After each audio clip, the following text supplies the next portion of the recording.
everybody, welcome back to the channel. This is Life with Nessa and Nai, and of course I'm Nessa. Nai's at school because it's a school day. I said I was gonna do a 20-day challenge where I release a video every day, record and release a video every day, and a friend of mine just so ably reminded me that I had not done one in 2 days, which was Saturday, Sunday because it was the weekend and I was busy. Yeah, so here we are today, and first of all, thank you for that reminder. And second, today I wanted to talk about the cons of being a freelancer, working for yourself, working from home. Now when we talk about freelancing, I know we like to think about the fact that yes, I'm at my house, I don't have to leave my house. And if you're like me, like that's a big deal for you. And then there's also the fact where you are determining, or you have a major say in how much you are earning. Again, guys, the witches is making an appearance. You have a say in how much you're earning. You can decide how many hours you want to work, all those things, and those are things that attract people to freelancing.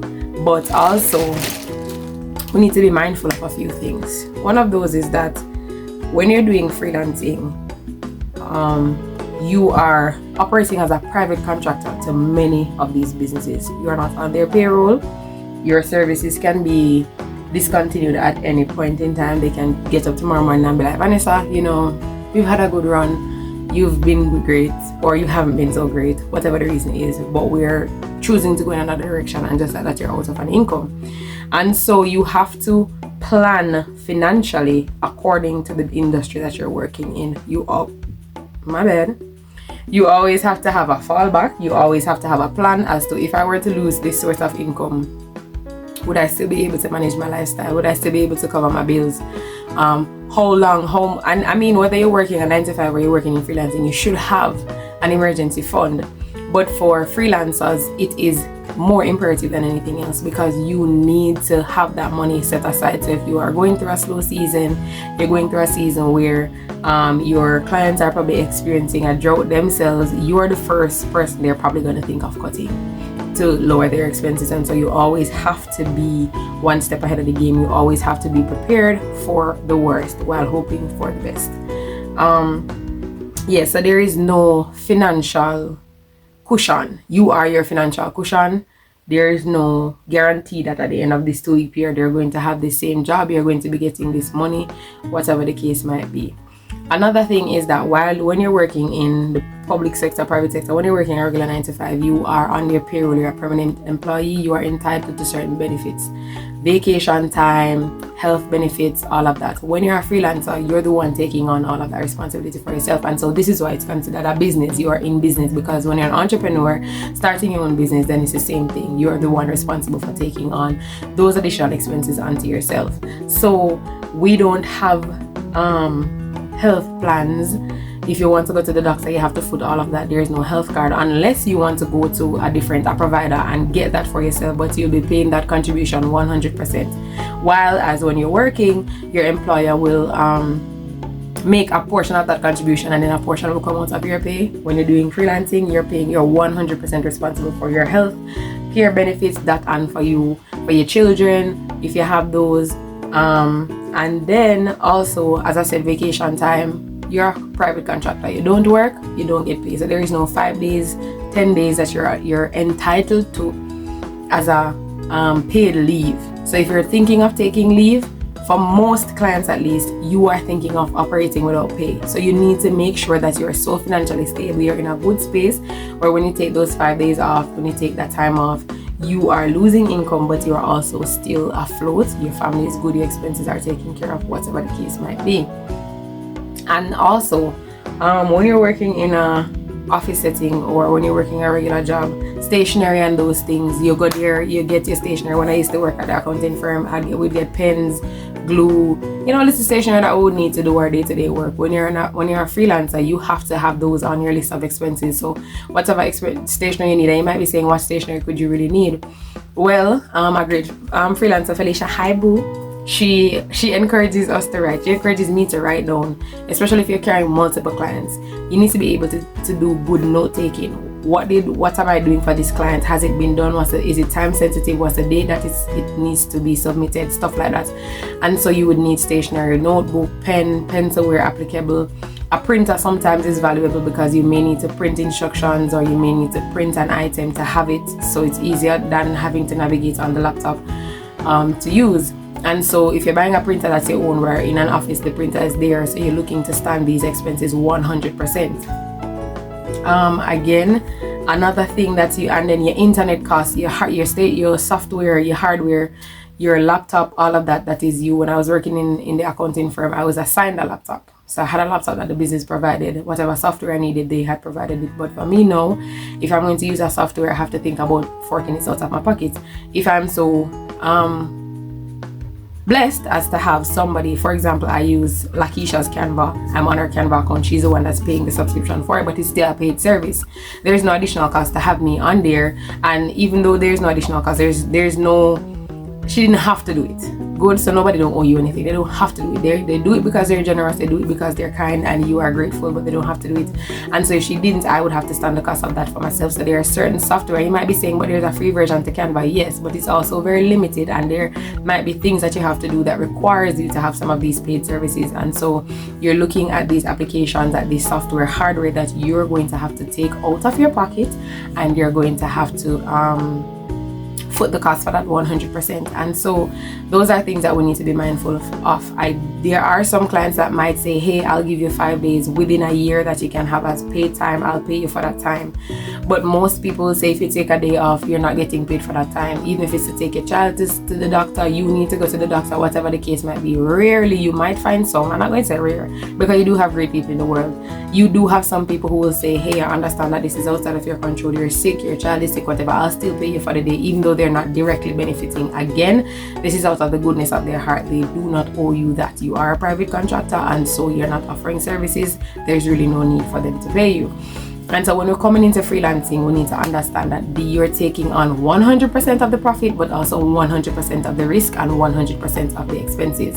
And we need to have a clear mind of what it takes, because it's not just about making the money, it's also about managing your money properly. So this month you're paying your bills, and you make sure that you have a little money. So if next month you have to drop a shift for whatever reason, you have to not work for one person for whatever reason, then you need to know that you're always covered, your bills are always paid. Another thing is that you may have to carry multiple clients to be able to afford the type of lifestyle that you want. Rarely one client, and I mean, why not? Because there's no cap on how much you can earn, but it does mean that the work is increased. The workload is heavier. It means that you are spending more time working. The brain power, the toll it takes on you physically, mentally, sometimes emotionally, can be hectic. And so now you have to also be mindful of how much you're carrying, because a lot of the times, as I said, one client may not be able to carry you to the lifestyle that you are hoping for yourself. We don't get into this because we want to live the same way we were living as we were working at 9 to 5, and somebody is capping how much we earn and we have to wait for a little bonus, whatever. We have the freedom to earn as much as we want, and so with that comes the fact that you have to figure out how you're going to do this.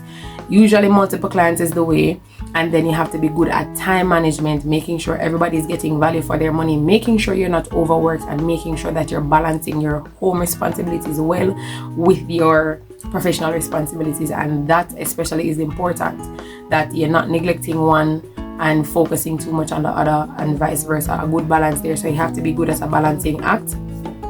And so I just wanted to come and to just have us look at it that way, that there on the back end, yes, there's all this money that you can make, but you're making 100% of the profit. You're also making taking on 100% of the risk and 100% of the expenses. There's no balloon, there's no not a balloon, there's no parachute. The parachute is you. You have to set that parachute up. Alright, you have to make sure that you're always in a good financial space, because at any point in time, if something were to go awry, you would still need to pay your bills. You would still need to be able to afford the things that you're affording right now. And so financial planning is very, very important as a freelancer.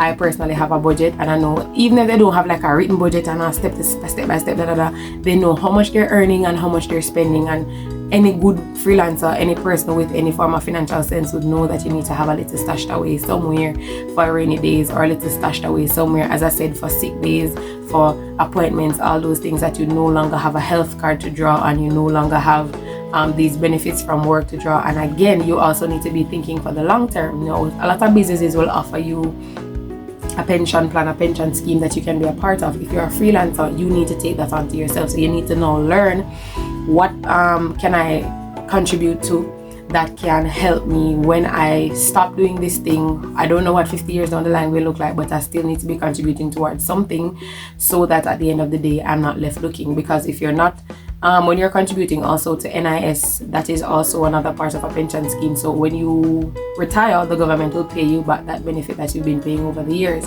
As a freelancer, you are the one filing those for yourself. So you also need to be putting aside your NIS, NHD, ed tax, income tax money. Cool. 100% of the risk, 100% of the profit, 100% of the expenses. So while your employer would be filing for you, and I believe NIS, NHD is 2.5%. So, well, 5% in total. The employer would pay 2.5%, and you as the employee, when you're working in the regular sector or the regular 9 to 5 space, would be paying the other 2.5%. When you are a freelancer, when you're a self-employed person, an entrepreneur, you are paying all the 5%. So every time you get your pay, you're looking at 5% if you're contributing to these things.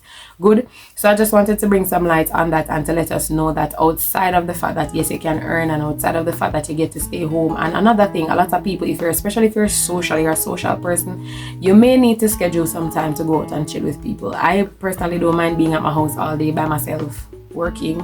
I do call my friends during the day and we can chit chat here and there, but if you're somebody who you need that type of physical interaction, you need to be in that space, then you also need to take a be prepared for the toll it's going to take on you mentally to come out of the 9 to 5 space and to come into the freelancing space. And you need to be ready to embrace that, and you need to be ready to take on what that means and to make the necessary adjustments just for you to be able to function properly, because we don't want you to go off your rockers just for money, right? So those are my tips for today. Thank you to my friend. Hi, I hope you watch this, and if you watch it, please like. I'm talking to you in particular, but everybody else, please like, comment if you have any questions, if you have anything that you'd want to share with us, comment, and I'll be sure to respond as soon as I can. Thank you for watching. If you're not subscribed, please go ahead and subscribe, and if you are subscribed, please ensure that your notification bell is turned on so you know whenever I put up a new video. Now I put on the witch haze on my face and I don't do anything else. I'm just going to be using some shea butter today because I'm really going to have a nap anyways. So yeah, but thank you guys for watching. This is Life with Nessa and I am Nessa, and if there's anything else you in particular regarding freelancing you'd like me to cover, you can always let me know and I'll do my best to cover it. Another thing before we go that I want to say is that more than anything else, my success as a freelancer I attribute not only to the people that have helped me, not only to the things that I've learned, but also to God, 100%. Because if it had not been for the Lord on my side, where would I be? And so, outside of any other tip I can give you, I attribute my success, my prosperity in the sector, to the grace and mercy and the favor of God in my life. And I want us to know that that also plays a big part. So if you're putting in the same things and you're not necessarily seeing the same results, there may be a missing factor. And so yeah, big up God every time. Thank you for watching. Have a great day. Bye.